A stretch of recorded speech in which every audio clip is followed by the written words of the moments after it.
Hey, I'm Alex Radcliffe from Board Game Co, and this is News and Week in Review, although for the second week in a row, we are very, very light on the news part of things. I have one news piece, although it is a piece of news that I didn't think I'd be sharing anytime soon, and that is Chai Tea for Two seems to be delivering. If you're a backer of this campaign, you probably already got the update. If you're not a backer of this campaign, you're probably not as emotionally invested, but Chai Tea for Two put out an update that they are delivering. And it goes in the category of I'll believe it when I see it, but nonetheless, I am definitely sort of shocked. And I had an arc with this one, because way back when everyone was upset about Chai Tea for Two, I was like, they're probably going to deliver. If you look at their last campaign, they had the same situation, horrible communication, but then they eventually delivered. So they probably have the same arc. They're just bad communicators, and they will probably deliver their campaign. And I held on to that for a while, as a lot of people were not quite as optimistic. And then I definitely moved into the not optimistic camp. Meaning for a while, there was kind of a belief with understanding frustration. As time went on, my frustration with their communication grew, but the belief still is there.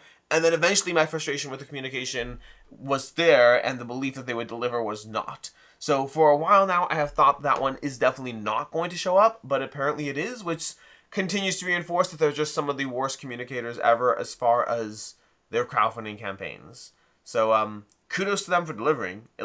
You could easily be a creator who walked away from this at this point. You easily could sit there and say, everyone hates me anyway. So props where props are due. Credit where credit is due. They are delivering a campaign even after everyone hates them. That deserves a lot of credit. I don't want to take away from that. I also think that they at this point have a track record of being terrible communicators who I could not in good conscience recommend backing their future campaigns without some massive change that made me believe that things would be different. So, Chai Tea for Two is delivering. That's kind of all we have for news. I looked around, I tried to find things, but there's not really a lot of news currently going on. So it's I don't know what's going on in the board game space right now. There's just not a lot of, maybe Gen Con took all the announcements out of the cycle just from Gen Con, and at this point we're just left dealing with the stragglers until Essen. So, with that said, if that's all we have for news, let's go ahead and move on to the videos of the week. Videos of the week. On Sunday, I had a video making good games is hard. Just the nature of the different spaces a publisher can be in at any given point and how that affects publishing and the ability to make a truly great game. There's no takeaway from this other than just the thought experiment of it. On Monday, there was no To Back or Not To Back. There was no video at all, in fact, which is very, very, very, very rare. I had a few people reach out asking if I was okay. I was and am okay. Long story short, something that I have been struggling with. I've talked about this in various videos and live streams and maybe my vlog. I've talked about this at different points, but one of the things I have consistently pushed off is painting my kids' rooms. It's just one of the things that I did one of them 6 months ago. The others, I have been kind of just pushing it off because there's always things to do. And this past week, I did it. I buckled down and I did it. But it does mean that was my weekend plans. My weekend plans were painting the room, and To Back or Not To Back, I got to the end of the day and I was like, I could force myself, I could push myself. You know what? Today's going to be a day that we miss. And I'm going to warn you that it might happen this week as well. I don't have specific plans to miss To Back or Not To Back or to miss any video, but I still have one more room to go. So I've done 2 rooms so far, 2 of their rooms at this point, and I need 1 more now, and that has to get done. I'm not pushing it off for another 6 months. It has to get done. After I'm done filming this, I'm going to start taping the room and then hoping to paint it all this weekend. So we'll see, but if To Back or Not To Back doesn't happen this week, it's basically the same situation. It's me saying, hey, you know what? We're going to skip a video just so I can actually give my kids the rooms they want with the colors they picked out a year ago. So, that will hopefully happen. As far as Wednesday there were 10 games that were not worth the hassle. This is a follow-up video to 10 games that were worth the hassle. 10 games that are a lot of work, but they're worth it. These are 10 games that were not. And they're not bad games. They're great games. That's the whole point. The whole point is they are great games that ultimately, for myself, I still chose to move on from them because I'm not getting them tabled past the hassle to do so. Then on Friday, we had the vlog week 2. This was basically, again, just Gen Con. No, the vlog week 3 was Friday. This is basically the first week of me being a cat owner, which by the time I'm filming this, by the way, we're on week 3 to going into week 4. But at the time, week 3 was the first week of being a cat owner. Just going over that. Again, it's one of those videos that some people will appreciate because it's about cats, and other people are here for the board games. Totally reasonable on both counts. Next week's vlog is going to be focused on covering the Gen Con games and focusing on that. And the week after that, is going to be focused on gratitude. So completely, totally different entirely.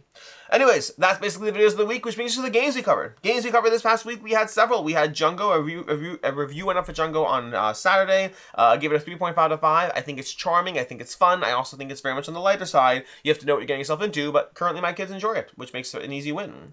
Later on Saturday, we had a review for 4 Shuffle Dartmoor with my daughter. Loved it. Gave it a 4.5 out of 5. It's more 4 Shuffle, and I can't ask for anything more. On Tuesday, we had a first impressions of Journeys Afar the Katsuagi. I really enjoyed that one. This is the first impressions. It was sponsored content, so take it with a grain of salt, meaning, to be clear, I shouldn't say that. I did sponsored content around the game. I did a gameplay. The review, the first impressions, was not a sponsored content, but nonetheless, I did sponsored content. Take that for whatever it's worth. But I give it a 4.5 out of 5. I really enjoyed it. It felt like Forsaken, which, if I recall correctly, I gave Forsaken a 4 out of 5, if I recall correctly. And the Journeys Afar just felt like a better version of Forsaken. It felt less story-driven, smoother to play, smoother to manage, and just a little... They're both good games. I think Journeys Afar is just slightly better, which is why I got that 4.5. Then later on Tuesday, we had a review for Waddle Waddle, which is otherwise just known as Waddle, but I keep calling it Waddle Waddle. But Waddle from Allplay, I did a review for that one, and I like Waddle a lot. I think Waddle's an excellent game. Very fun it's a very, very mean. I like how mean it is, but it's a fun, challenging, mean little game from Allplay. Then I did a review of the Hobbit There and Back Again. Gave this one, did I give it a 4.5? I think I gave it a 4.5. Because a 4 feels too light. I think I gave it a 4.5. Let's call it a 4.5. It probably was a 4.5, but a 4.5 out of 5. I really like The Hobbit There and Back Again. It is on the lighter side, but it's very, very fun. I've gone through the whole thing, and I already started playing through it again. So at this point, I think that deserves that rating. Like, if I already started playing through it again, because why not? Meaning I already played the full 8 plus some more. Well, I played more than that, because I also played the first mission a few times. Anyways, I'm enjoying The Hobbit There and Back Again, and I definitely recommend it if you like the Lord of the Rings, the Hobbit universe, or if you like, roll and write games. Technically, it's a roll and draw. It's a roll and draw. You roll dice and you draw things on your board as you go through the various journeys, but I really recommend it.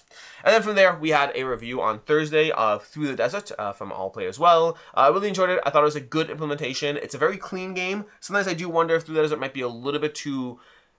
static for me. The Allplay expansions do mix it up a notch, so I'm pretty happy with that. But overall, it's a good game. I like Through the Desert. I've always liked Through the Desert. This is just the newest version of it.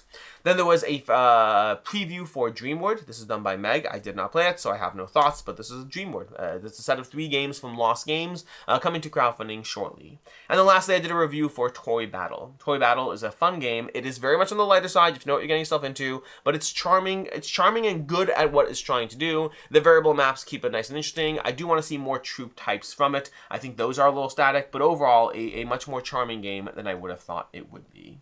And those are the games I covered this past week, which brings us to today. Today we should have a few things. We should have a Medieval Realms, the card game preview going up later today. This is the 3rd game in that series of Lost Games. There's Wishland the card game, Medieval Realms the card game, and then Dreamwood. And then I'll also have a 6 small box game roundup going up later today as well. I have like a bunch of those, like that. A bunch of those have gone up, and a bunch of those are waiting to go up. But this is one of them. It's from a bunch of games that I filmed this like a while ago. It just hasn't gone up yet, but 6 small box games will be going up later today. Which brings us to next week. Next week, we're going to have a few things. There's going to be upcoming crowdfunding. That's going to be the big one. A variety of reviews, but upcoming crowdfunding campaigns will be going up on Sunday. That's already filmed and taken care of, so we are good to go there. And then, meaning it's not going to get like pushed off, although maybe, I say Sunday, there's a possibility I make that Monday's video if I don't think I'm going to get to 2 back not to back, because then I can have my crowdfunding, but then Monday's already August 1st. We'll see. But upcoming crowdfunding campaigns will be either Sunday or Monday. We shall see. And then something else will happen Sunday or Monday. And then outside of that, a bunch of reviews should be going up later this week as well. I'll be heading off to Dice Tower Retreat, so I will have to get everything prepped and ready to go over the next few days before I run out of time. As far as the games on the table, these as usual are the games I hope to be diving into this week. We have Azur and Moitura. Already saw the rules for Azur, need to review the rules for Moitura, but hope to be playing these fairly shortly. They're both 2-player games from their new, oh my gosh, I'm blanking on the name, from Bitewing Games' new line of games. We have T-Witches, which just arrived. I hope I'm going to be bringing this with me to Dice Tower Retreat and hoping to get it played because I want to play it. I haven't played it in a while, but I really liked it. I really liked the play I had of PAX Unplugged last year when I got a demo of it. And then Tokaido from Stormlight Games. I have not played Tokaido in a very, very long time. I've played the new one, Namiji, but I have not played Tokaido in forever, and I hope to be playing that one this week. And that's basically it. Until next time, I'm Alex Radcliffe from Board Game Co. I hope you have an excellent week.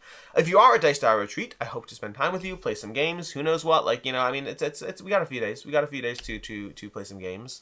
And as always, and until next time, I hope you have a good one.